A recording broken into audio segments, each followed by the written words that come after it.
Ladies and gentlemen, here we go. Full Auto Friday, round number 24. Today's episode of the podcast, I guess, is brought to you by the podcast.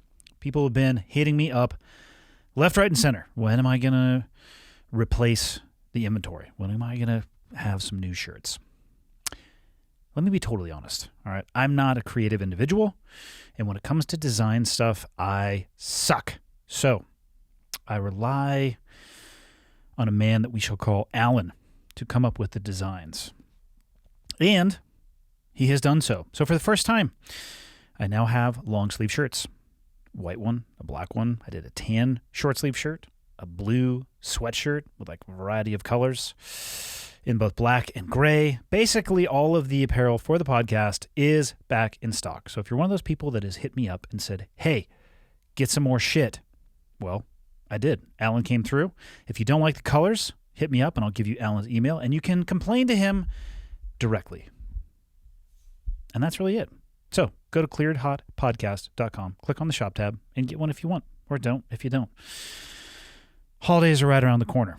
You know, nothing says Christmas like a cleared hot long sleeve shirt, I guess. I don't know. I don't even know what the hell I'm talking about. Let's get into this. Episode 24 of Full Auto Friday. Okay, got the red smoke. Gun run, north to south, west of the smoke, west of the smoke. Okay, copy, west of the smoke. I'm looking at danger close now. Come on with it, baby, give it to me, I need it. You're cleared hot. Copy, cleared hot. This week's episode, I'm going to answer 3 questions and then do a little Twitter rapid fire. So I submitted a Twitter request for questions, I think about an hour ago. I'm not even going to look at them. I'll fire it up and answer them as we go. But let's dig into these 3 and then go enjoy our weekend. Question 1. I would like to remain anonymous. Last week, listening to your expert relationship advice, well, it's exactly what it was not. I am not an expert on relationships at all, which should be obvious. Got me thinking about the relationships in my life. I have been a police officer for around 7 years. Over the past 6 months, I have lost a ton of friends and family due to my profession. I've had people cut me out of their lives due to what I do for a living. I always appreciated my friends that didn't work in law enforcement because it was a nice break from work and work topics of conversation. I have found that I am left with only my friends that are cops, which makes it hard to break away from that world when needed. The friends and family that are left seem like they walk on eggshells around me, and it's hard to be around them. I will never apologize for what I do because I believe in the job and doing it the right way. I also believe in leaving it at work and not making my job my identity. That being said, how do I separate from that world when the only people left are in it as well? It's a tough one, man.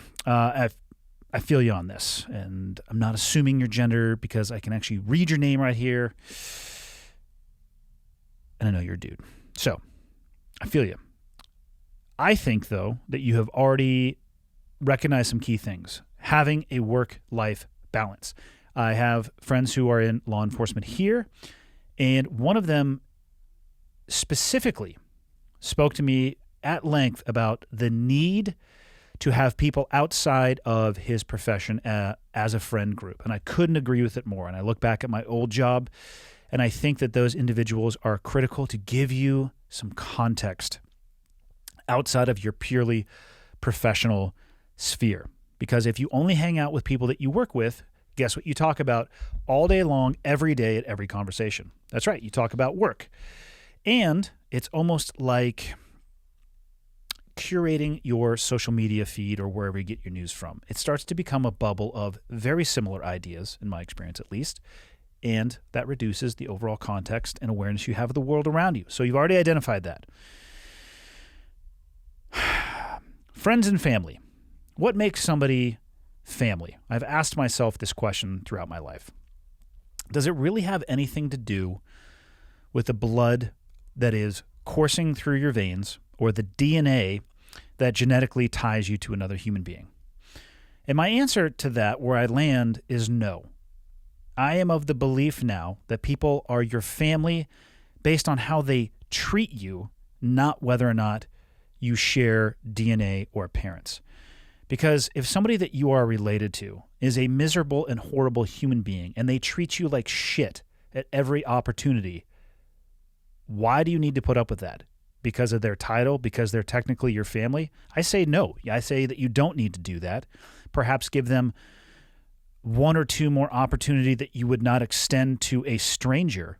But if family chooses to treat you like shit, I would argue that they are not your family.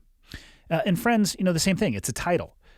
So to me, friends and family, I don't make a huge delineation or differentiation between those two terms. To me, what is important is how people treat me and how they treat me in the moments where I may not be around. And by that I mean, do they have my back when there's no benefit for them, when I'm not there to hear them sticking up for me? Are they going to be there for me on the worst days of my life when I have nothing to offer and the only thing that I'm capable of doing is sucking the life energy out of them so I can continue to make it through the day? Those are my friends and family. The people who are walking away from you due to your profession, I think your life is going to be better without them, because those are the people who are not going to be those individuals for you. Your occupation right now is under a level of scrutiny that I don't think that any occupation on the face of the earth could survive, because there is no occupation that I am aware of that has a perfect and clean track record, whether it be religion, teachers, medicine, psychiatrists, psychologists, fill in the blank. You give me a profession, we do some research, we're going to find people that fell short of it. The scrutiny, though, and the social optic that you are under, these people are feeling. They feel that pressure, and they don't want to deal with it. So they're backing away from you in the moments that you need it. So I say, fuck them. I think your life will be better. You seem to be in your occupation for the right reason. You're not going to apologize for doing what you do because you believe in doing the job and doing it the right way. That is exactly what I want to hear from people who are empowered, who are sworn officers, who we give legal rights and authorities to carry weapons, to detain, to arrest, and to take life when necessary. That is what I want to hear. But that doesn't make the situation that you are working through right now any easier. For the friends and family that are left, I would sit down and have a very serious conversation with them about how you feel. And I think that's probably advice that I give maybe too often, but I believe in confronting head first and headlong issues when they arise, as opposed to skirting them. And that it puts it into their court. So if they're walking on eggshells, or they feel like they're walking on eggshells, and you express to them how you feel and how their actions make you feel, and they can't deal with that, then good. Your life is going to continue to get better because you are stripping away those people who are not going to be there for you. But what I would advise you to do is never stop looking for people who are outside of your occupation. There are great people out there who don't wear a badge for a living. There are amazing human beings that will never earn trident. And I have something to learn from, I think, just about everybody that I meet. Actually, I take that back. I have something to learn and benefit from every single person that I meet. It might be a positive interaction or a negative interaction. I personally learn more from negative interactions. But every person that you run into has that ability to touch your life and improve it depending on how you take that lesson. So keep searching out social circles. Maybe that could be through athletics. I don't know if you're religious. It could be through a church of some kind or an organization of some kind. And strive to find a work-life balance and a circle of friends where you can detach from the belt and shield and just be you and get a little bit of a break from that, because I know that you guys are basically on 24/7, and it's nice to, at least for a little bit of time, not have to be thinking and living in that world. Stay the course. Your occupation is desperately needed by this country, and there is a majority of individuals, in my opinion, in this country who have nothing but support for you. And I think they're afraid to voice it right now because of the social optic and pressure. And I hopefully that will change, because the silent majority needs to step up and start being the what would it be if they were the silent majority, the vocal majority. So they need to flip that on its head. And I'm going to do the best that I can to also try to do that. So hopefully that answered your question. Thank you for everything that you do. Keep your head on a swivel out there. You guys are in a dumpster fire right now. Question number 2 says, hey, Andy, like you, I try to stay as clear of politics as I possibly can. Whew, no kidding. It's my favorite pastime, is not talking about politics. However, we as a nation are faced with the possibility this election cycle that the current president may not accept the results of this election if they are unfavorable to him, and therefore not peacefully transfer power to his potential successor. While I realize you are not a constitutional lawyer or legal expert, thank you, because I am not, do you know what role, if any, the military would play in this situation? Is it their obligation to defend the choice of the American people and assist in his removal? Or, as he is the commander-in-chief, are they obligated to protect him? In my mind, if the election is lost, he is no longer the commander-in-chief on January 20th, and whether or not he wants to leave no longer matters. I shudder to think of what happens to our great country if our military has an obligation to defend him in this situation. Yes, I realize I'm speaking a lot of hypotheticals here, but the peaceful transfer of power from one president to the next has long been a part of the presidency, and I am filled with concern about what happens if our president will not give up his office if he loses election. Jason, I have no idea what the role of the military would be in the hypothetical situation that you described. I have heard, I'm not going to say I've heard a lot of people talking about this, but I've heard this topic kicked around recently, obviously, since the election is mere weeks away at this point. And I have a hard time myself personally making that leap in logic that a president would refuse the results of the election and demand that he stays in office. I personally don't think that that's going to happen. I don't see any situation in which that would be the case. But let's play this out. Let's say that he does. I don't think that it would be the role of the military to remove him, because the military is designed, created, and trained for external threats. I would imagine that the role of removing that individual would fall to a federal organization, but at what level, I have no idea. And I think all I can really say about this is that I don't ever want to see this play itself out. There's a lot of people saying that we are shattered as a country right now. We are more divided than we've ever been, and I'm not a professional, and I am not a statistician, so I have no idea if either of those things are true. But an individual refusing to leave office, I think, would be a crack in the facade that may not be recoverable. So maybe if that did happen, in addition to all the other things that are happening in our society, that might be it. And I really just don't know. So Jason, all of that time that I just spent talking about this was the short answer to the robust novel that I just gave you. I have no idea. I'm going to do a little bit of research on this. I really don't think it would be the role of the military, though, just because that is not the role of the military. Question number 3. If you were in the chair, president, magic wand, whatever, what are the top 5 things you would change in the federal government? Examples: axe the Electoral College, change campaign finance law, remove NFA laws, which are essentially firearm laws, whatever. Thanks, James. I like this question. I had to write these ones down. I had to think about this one for a hot second. I would actually leave all those alone. I think we should have the Electoral College. I would change, I think, campaign finance laws, but that didn't hit in my top 5. But let's just say I probably would modify that one. And gun laws, I would need to take a really hard look at all of them that are on the books. There's about 20,000 firearm-related laws on the books right now. I don't know if I would remove any or add any. That would require me putting together a lot of really smart people to go through all of that stuff and come to me with suggestions. But I do have 5 things that I would change. My first day in the office, I would wave my magic wand, which would be a samurai sword, probably. Except I probably couldn't do that because that'd be cultural appropriation. Fuck. I would go out into the Rose Garden, and I would, I'm sure there's a tree somewhere in the White House property. I would go break off a branch, and I'd wave the branch. All right, so everybody could be happy, except for environmentalists who think that Trees have feelings. Fuck, I don't know. Okay, here's the number one thing I would do. And these aren't necessarily in order. But number one, mandatory service for everybody. Every citizen of this country, mandatory 2 years of service. Not necessarily in the military, but if you wanted to go down that path, awesome. The military branches, ready, willing to have you. They'd be happy to have you. You could do Red Cross. You could do Doctors Without Borders. Like I said, you could do the military.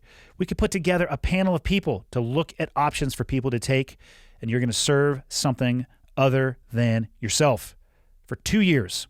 And I think it would really help change a lot of what's going on in this country right now. Also, if we could get you overseas, that's exactly where you would spend the majority of your time. You would serve something other than yourself in a place other than where you live and call home. So when you do come home, you have a greater appreciation for how awesome this country is. Number two, term limits at all levels for all politicians. I would abolish career politicians. You serve for a determined amount of time, and then you move on with your life. You're not going to have any more people who have been in politics longer than they have been out of it. Number three, I would, at a federal level, change funding and selection for law enforcement nationwide. It would be a six-figure job at the end of it, and it would be a rigorous and robust selection process full of transparency and oversight after. And all officers would be required to train in grappling, both before becoming an officer and throughout their entire career. There would be currency requirements with firearm and in grappling. And that's a broad brush of my rose garden tree branch. But that's the third thing I would do. Number four, voting would be mandatory for every citizen of this country. If you do not want to participate in the Republic, you would no longer receive services that the Republic provides. Your employer would be required to give you time off to go and vote, and there would be a penalty, a monetary penalty for you not voting. If you chose not to vote because you think it is just not worth your time, well, guess what?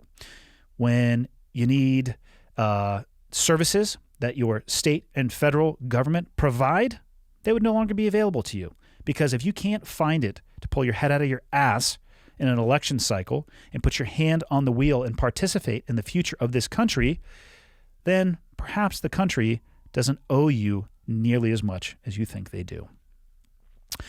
And number five, this is probably going to be the one that pisses people off the most. I would make obesity a national crisis.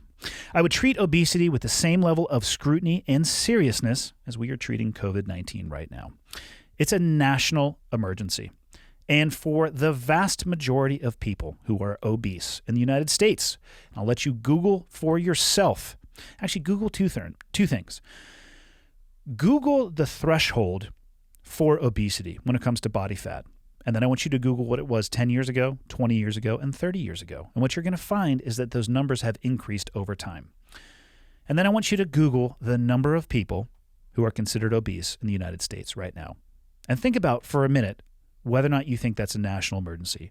The strain on healthcare that's going to come from that. The number of people who die from avoidable diseases related to being overweight or medical conditions related to being overweight are unbelievable and completely avoidable. I want a healthy society moving forward. And obesity, if you're born into a family where obesity is an issue, your odds of going down that path, they are higher than they should be. So what I would like to see is health and fitness, an emphasis on that at a federal level. And I'm not trying to fat shame anybody, but let's be incredibly honest with each other here for a minute. There are people who have thyroid issues that struggle with obesity and it is outside of their control. For everybody else, perhaps even post-COVID, you should wear a mask also. So it makes it harder for you to shove excess calories in your face. And I know that that's harsh. And that's okay, because I meant it to be harsh. Be a value add, not a burden. And that's it for the 3 questions that I started with. Let's dig into a little Twitter. Every time I do this, it asks me for my damn password on my phone. Here we go. Oh my. We have quite a few questions here today. 71. Jared Apperson. I have 2 boys, and sadly, I'm raising snowflakes. Getting my kids to suffer through some adversity is nearly impossible. Any suggestions on how to toughen these boys up? I would say continue to find adversity and start small. It's easy to overwhelm people when their baseline is low. So build them up instead of breaking them down. Find small things that challenge them and then make those small things a little bit bigger and a little bit bigger and a little bit bigger. But whatever you do, don't stop. Raphael, since you've been in Montana, you talk about how you concealed carry and that you have weapons in your truck. Question 1 is why? Question 2, have you ever needed to use firearms in your daily civilian life? 3, should we all be armed at all times? Parentheses, properly trained, of course. Not judging, just curious. Number 1, the weapons I have in my truck, they go onto my person generally. So it's not like I have a truck armory and then a weapon on me. I transition back and forth. Why do I have it? I spent the vast majority of my adult life training on those tools. They are an amazing set of purpose-driven, purpose-built tools that can have an immediate impact on life and death situations. And I would never be able to forgive myself if I was put into one of those situations and didn't have the tools that I needed to impact and affect the outcome in the way that it needed to be impacted or effective. So that is why I choose to carry. No, I've never had to use them in civilian life, and I hope that I never have to. Should we all be armed at all times if we're properly trained? I would say if you're properly trained and current and competent, that's a decision for the individual.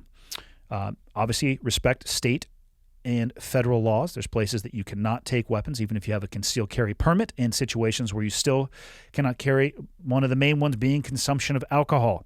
If you're going to go out and get fucked up, put your gun somewhere else. Perhaps leave it in a portable safe in your truck. But those are the reasons why. 300 blackout or 5.56 for home defense in the townhouse I'm closing on this Friday. Oh, man. How close are your neighbors? And perhaps consider, I'm going to have to sneeze. Okay, I fought it off. I was going to have to sneeze in the era of COVID, which is not allowed. And actually, every time that I sneeze in public, I say out loud, it's not COVID, to make people feel better. So 300 blackout or 5.56. I would look at a shotgun, depending on how close you live to your neighbors. You can always go with shot or slug, whatever you want to do. I mean, 5.56 is great, but depending on the ammo that you shoot, it can go through walls. Same 300 blackout. I mean, it's a 7.62 round, essentially. Always need to be aware of your backdrop. You always need to be aware of the ballistic ability of your round. Can it penetrate drywall? How far is it probably going to go? What proximity do you live with your neighbors? Explore some options besides 300 blackout and 5.56. That would be my recommendation. Mason Gerlach? Yeah, Mason Gerlach. How many tattoos you got? Meetings, future ones. I have 3 tattoos. I have a tattoo I got when I was 18 on my right-hand shoulder. It's a yin-yang with fire around it. I don't know what it means. I have a dragon on my right shoulder as well, which is wrapped around that in this very ferocious and masculine manner that I got when I was in the Philippines, and I don't know why I did. And then on my left arm, I have the bone frog tattoo, which is very tied to the SEAL community. A lot of guys that I know get that tattoo. One of the nicknames for SEALs is frogmen. And that's it for tattoos. Future ones, yes. I'm actually going to get the laser removal of the frog on my arm to the point where it is, I don't know if dull is the right word. It's light enough that I can get a tattoo over the top of it, and I'm going to get a full 3/4 sleeve, which is not the correct description. I'm going to get a 3/4 sleeve on my left arm from the top of the shoulder down to probably the middle of my forearm. And people have asked me why I would want to do that instead of the full sleeve. I don't know. I just kind of like the way that it looks. I know the Yakuza in Japan, that used to be one of their trademarks. It has nothing to do with that. I just kind of like the way that it looks. And I want to do that because I am constantly, consistently trying to find ways to move past my old job, and I don't like the daily reminder of it. And sometimes people will recognize it and they ask about it, and I want to cover it up with something else. And that what I'm going to cover it up with is hopefully going to be an expression of me moving my life forward. Eric, do you think the law of armed conflict and rules of engagement are getting to the point that they are unnecessarily putting American lives in danger? Do you think political correctness ever even has a place in war? Do I think political correctness has a place in war? In an environment where you're going to take life? No, there's no room for political correctness, but there is room for rules of engagement. We need rules of engagement. We need to have something, a foundation, a backbone that separates us between those that we are fighting. And the rules of engagement are actually empowering. If you understand your lateral boundaries and what you can do, you can make decisions inside of that. I have never found them to be putting American lives in danger. What I have found is that poor leadership who has poor understanding of rules of engagement and are afraid of justifying behavior and actions to people above them do a poor job of explaining the rules of engagement to their people and therefore limit what they're able to do and then put them at a tactical disadvantage. That's not the rules of engagement that is doing that. That is poor leadership.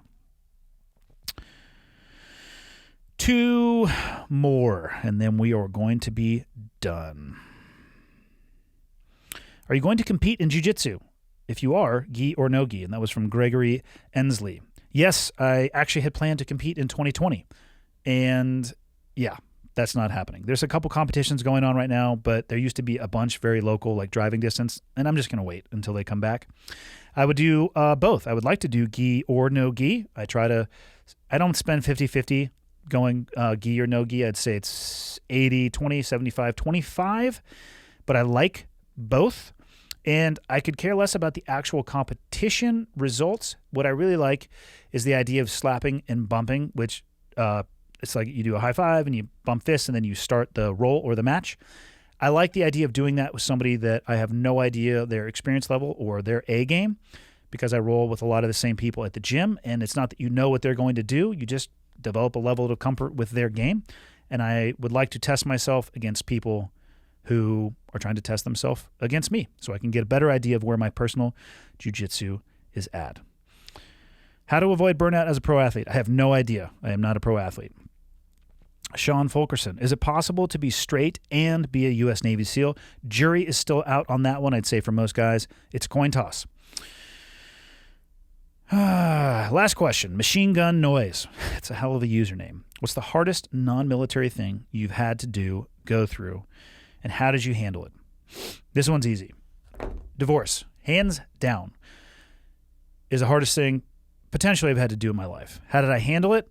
One day at a time, and some days worse than others. I have been my worst self on some of these days, and I would like to think that I've been my best self on some of these days. And I just try to keep that, if there was a scale, I try to keep it tipped towards more better days than good. Or more better days than good, more better days than bad. And I'm not always successful. So if you can avoid that path, I highly recommend that people do. But if you can't, what I will say is this. The longer you wait, it's not going to get better. And that's it. That's all I got for Full Auto Friday. See y'all on Monday.